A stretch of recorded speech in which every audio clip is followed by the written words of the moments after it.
Hi guys, how y'all doing? Killer Shrew Fan here, and today we will be taking a look at our very last Vitae model. We saved the big one for last. This is of course the 1/35th scale resin Majungasaurus from Vitae. It's their scenario set, and I am really excited to review this figure. As you all know, I am a huge fan of Abelisaurs, so I am really excited to take a closer look at this Majungasaurus. But before we get to the dinosaur itself, I want to start off by taking a closer look at the base that it comes with. So as you can see here, you have got this lovely sort of cracked earth texture, and I really like the paint scheme that's going on across the board here. Oh, bumped my camera, of course I did. Like the different layers of green, the red soil, the yellow deserty vibes, that's all just working for me. It feels so naturalistic. Unfortunately, then they went and got these gimmicky plastic plants that look like they came out of the Hobby Lobby store or something.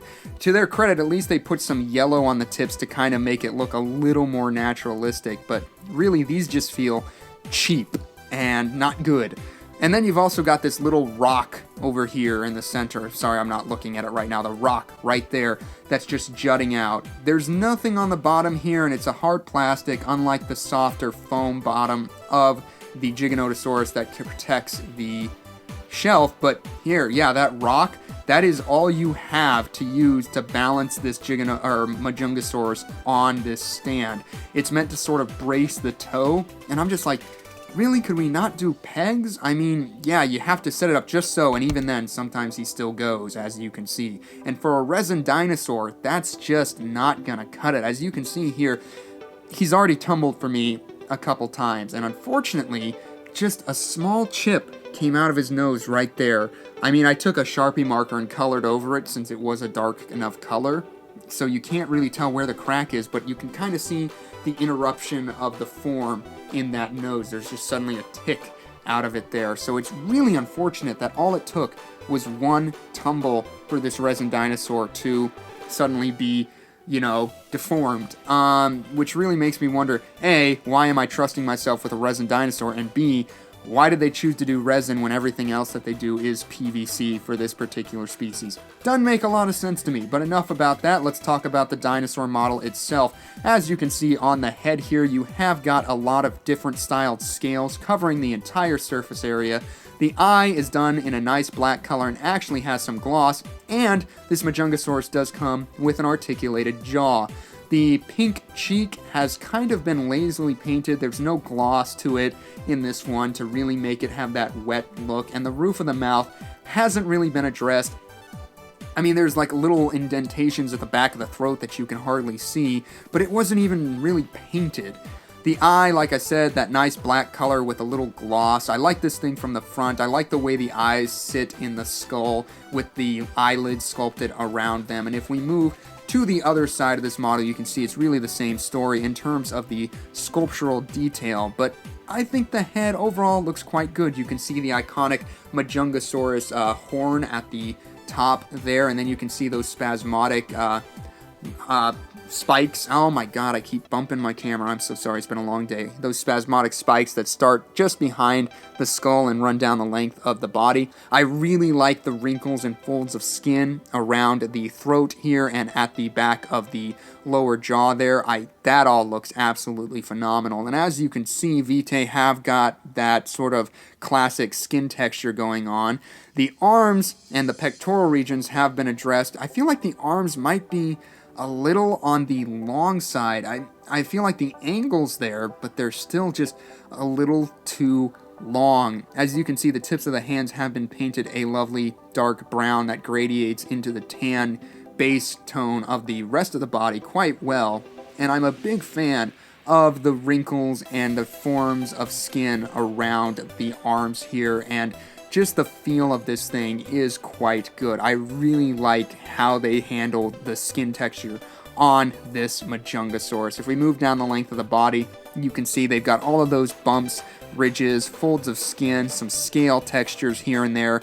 The spines stop just above the hip and then pick up again just past it, and the wrinkles and folds of skin continue all the way down to the tip of the tail with lovely veins and wrinkles thrown in to boot. I love the transition of color down here. This looks like an earthworm or something. It's so cool. I love it. Nice splash of color there.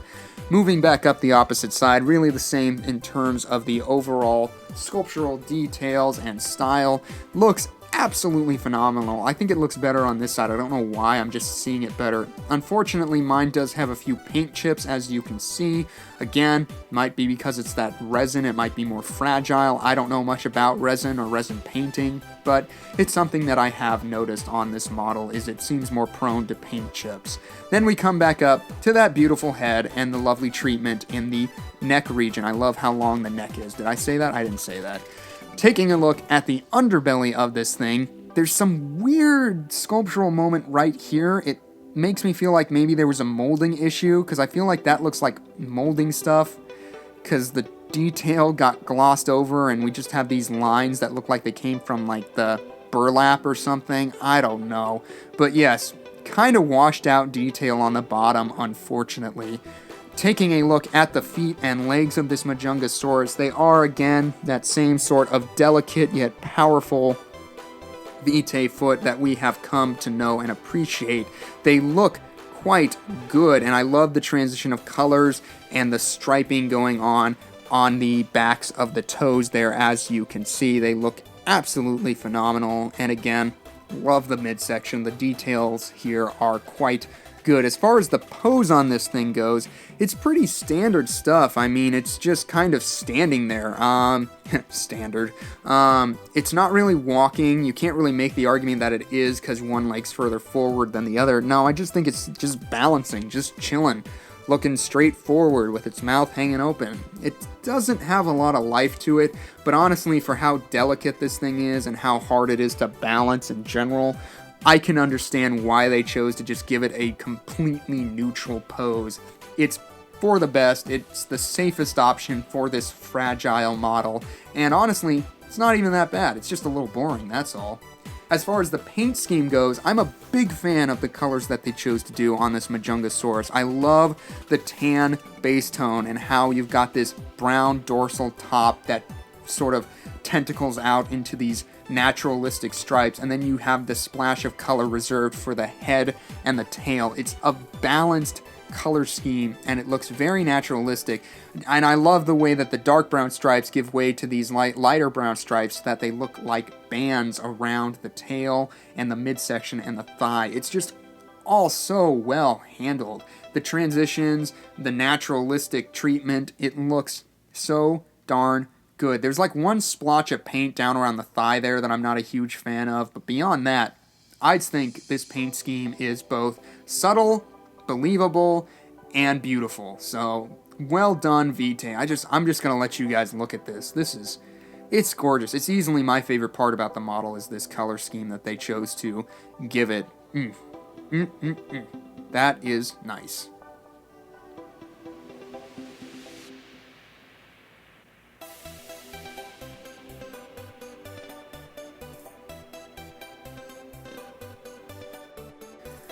As far as the size of this model goes, it is one of Vitae's largest offerings, coming in at roughly 10 inches long from the tip of the tail to the tip of the snout, which is about 25.5 centimeters, and from the base all the way to the highest point, which is the back of the head there, you're looking at right around 4 inches off the ground, which is just about 10 centimeters off the ground. So yeah, one of their larger offerings. Not big by any stretch of the imaginations, but definitely bigger for Vitae's standards. For size comparison, we're going to go ahead and bring in the recently reviewed Gigantosaurus, and as you can see, the Majungasaurus is standing much taller and longer than that little offering, and I think these two look quite nice next to each other. Obviously, the Majungasaurus has more sculptural prowess, but both of them feature beautiful color schemes and look quite good on the shelf next to each other. Next up, for size comparison, we're going to go ahead and bring in the recently reviewed Sin Raptor here, and as you can see, that one's kind of kinda giving the Majungasaurus a run for its money in terms of the length. Doesn't win, as you can see, but they are pretty darn similar. And again, the Majungasaurus is standing much higher than the Sinraptor ever can, and I think that's great because I really don't like that Sinraptor. No Majungasaurus from Vitae should be lower than a Sinraptor from Vitae. Oh my god, that figure is just something else. And next up for size comparison, I went ahead and brought in the Vitae Giganotosaurus. Now, when Vitae first kicked off and these were the two options that they had, I really thought the Majungasaurus would be closer in size to the Giganotosaurus. I mean, they're pretty close in terms of the price point, yet as you can see, the Majungasaurus is absolutely tiny compared to that Giganotosaurus. It's dwarfed by it, in fact. And finally, for size comparisons, I don't have another Majungasaurus to compare this thing to, so instead we're going to go ahead and bring in the beautiful Carnegie Carnotaurus. This is easily my favorite model of the Carnotaurus species, and I think they look absolutely fantastic next to each other. Well, there you have it, guys. That is going to do it for our look at the Vitae Majungasaurus, and that is the last Vitae figure that we will be reviewing on this channel for a long time coming. I really do like this model. There's some things that I'm just like, okay, but about, it's like, why did it have to be resin? That just makes it so much more fragile and so much more expensive.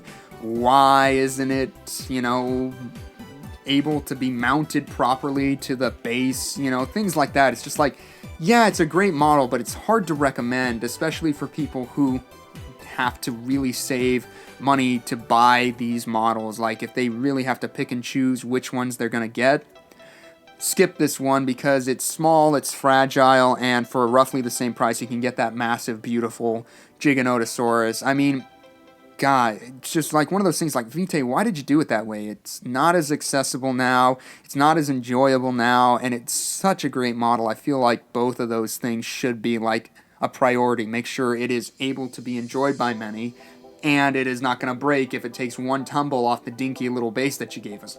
Just little things that tick me off.